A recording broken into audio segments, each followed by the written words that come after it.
the idea had been by central banks to introduce this, as we said, central bank digital currency. But have you ever seen an article or a video or, whatever description of what it actually looks like? I mean, with central bank paper money, we know what it looks like, right? Yeah. Bank digital currency, we know, and we've used it ourselves. We know what it looks like. But what does central bank digital currency look like? You see? So they never talk about that because people won't actually like the looks of it. Yeah. Because it apparently looks, and several central banks apparently, as I heard from my sources, have already fully developed the final stage of CBDC. I mean, it comes in stages, initially likely through your mobile phone, but that's only an intermediate step. And the final stage is, it's small, and it's the size of a grain of rice. Now, why is that? And that grain of rice is your entire wallet, or?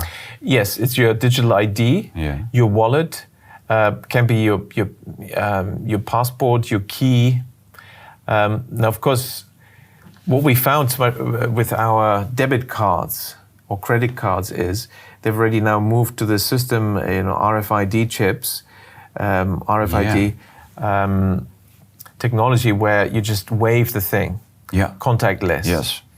That is sort of the conditioning us in this direction. That in the future you'll just wave your hand because you've got the microchip implant under your skin, and because and each step there's a rational reason. It's easier just to wave this, isn't it? It's much faster because we always have to wait in the queues as everyone types in their numbers and all that. So just wave it, it's quicker.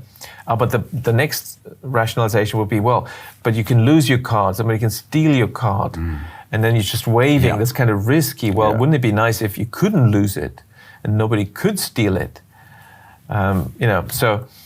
But it's clear that that's it is almost a step too far for a lot of people because it is a violation of human dignity to actually inject something like that under the skin. So that's where you need some more persuasion.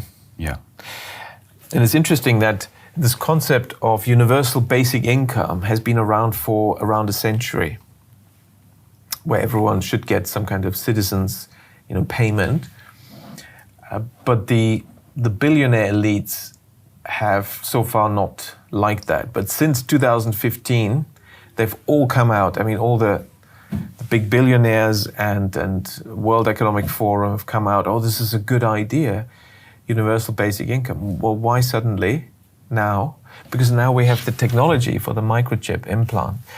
And so in 2017, Bill Gates came out and said that universal basic income is a good idea, but it's too early to introduce it.